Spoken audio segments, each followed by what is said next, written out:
तो दोस्तों आइए आज हम भाषा को समझते हैं। व्याकरण में सबसे पहला स्थान है भाषा का। ये भाषा क्या होती है? तो आज हम जानते हैं कि भाषा किसे कहते हैं और भाषा क्या होती है।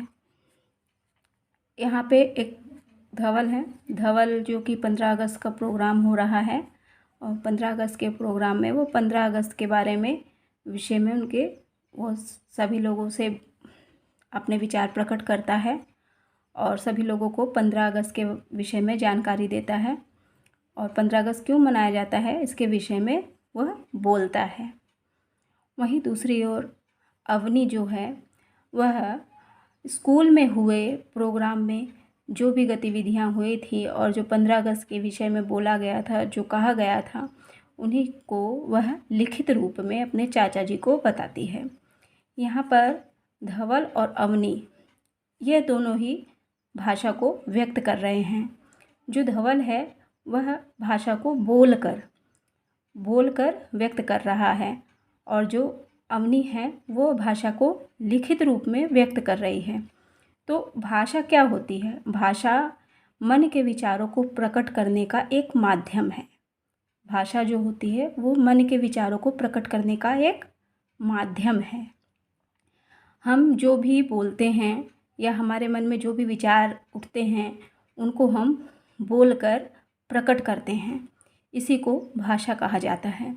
और उसी को हम जब लिखित रूप में जब हम लिखते हैं तो वह भाषा का ठोस रूप हो जाता है। भाषा के दो रूप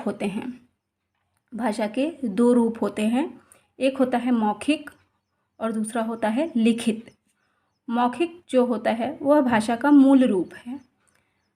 यह मूल रूप है और इसमें व्यक्ति मुंह से बोलकर अपनी भावनाओं या अपने भावों को प्रकट करता है, अपने मन के विचारों को प्रकट करता है।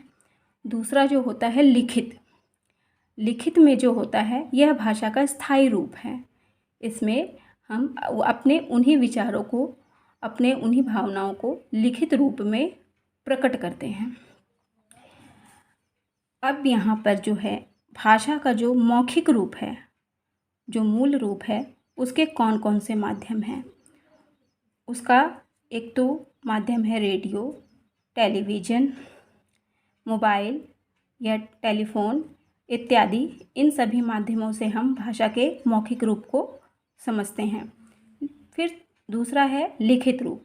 लिखित रूप में हम समाचार पत्रों के माध्यम से जो लिखित रूप होते हैं उनको हम पढ़कर समझते हैं। यह भाषा का स्थायी रूप होता है। इसमें हम समाचार पत्र या फिर कोई पुस्तक आदि से हम समझते हैं, पढ़कर उस भाषा को समझते हैं। भाषा की एक और बहन है, उसका नाम है बोली। बोली जो होता है यह सीमित क्षेत्रों में बोली जाती है। यह अलग अलग क्षेत्रों में अलग अलग तरह की होती हैं। पहले जो बोडो, डोंगरी, कोंकणी और मैथिली, इन भाषाओं को पहले ये बोलियां थी, इनको अब भाषा का रूप दे दिया गया है। फिर उसके बाद हम आते हैं हमारे देश में, हमारे भारत देश में 22 तरह की भाषाएं बोली जाती हैं और इनको 22 भाषाओं को मान्यता प्राप्त है। ये जो है ये कश्मीरी, पंजाबी, संस्कृत, संथाली, सिंधी, मणिपुरी, नेपाली, बोडो, डोंगरी और हिमाचली और बंगाली और महाराष्ट्री, गुजराती और तमिल, तेलुगु आदि अनेक भाषाएं हैं जो हमारे देश में बोली जाती हैं।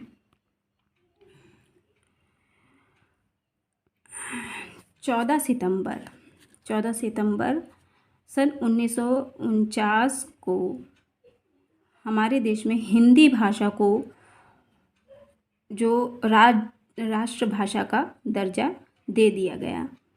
तो और 14 सितंबर, हर साल 14 सितंबर को हम लोग हिंदी दिवस मनाते हैं। भाषा को जो मुंह से बोली जाती हैं वह कुछ ध्वनियाँ निकलती हैं। उन ध्वनियों के लिए कुछ चिन्हों को बनाया गया है। उन चिन्हों को लिखित रूप जब दिया गया तो उसे वह भाषा का लिखित रूप मतलब लिपि कहा जाता है। भाषा के लिखने के रूप को ही लिपि कहा जाता है।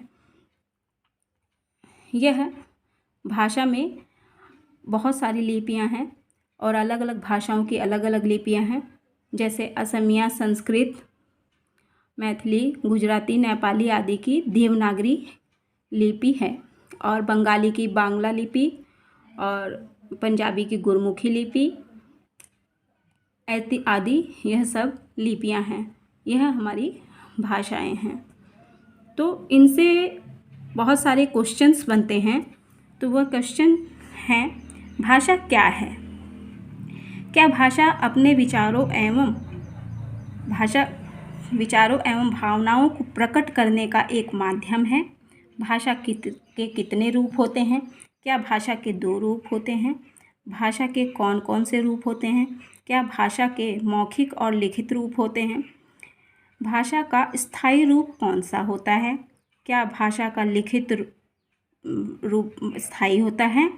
मौखिक भाषा में कौन कौन से माध्यम हैं? क्या मौखिक भाषा में टीवी, रेडियो, मोबाइल आदि माध्यम हैं? भाषा की दूसरी बहन का क्या नाम है? क्या भाषा की दूसरी बहन का नाम बोली है? क्या बोली अलग अलग क्षेत्रों में अलग अलग बोली जाती है? बोली में पहले किसे भाषा की मान्यता दी गई? क्या बोडो, डोंगरी, कोंकणी, मैथिली आदि बोलियों को भाषा की मान्यता दी गई? भारत में कितनी भाषाओं को मान्यता दी गई? क्या भारत में 22 भाषाओं को मान्यता दी गई? वह भाषाएं कौन सी हैं?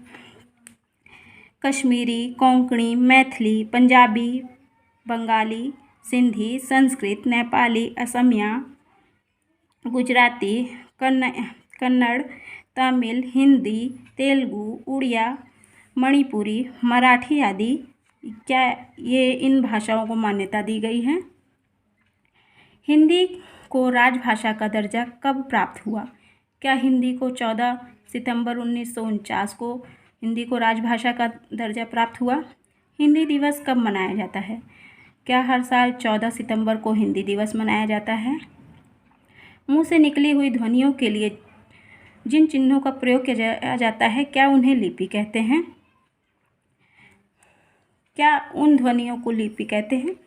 किसी भी भाषा के लिखने की विधि को लिपि कहा जाता है। क्या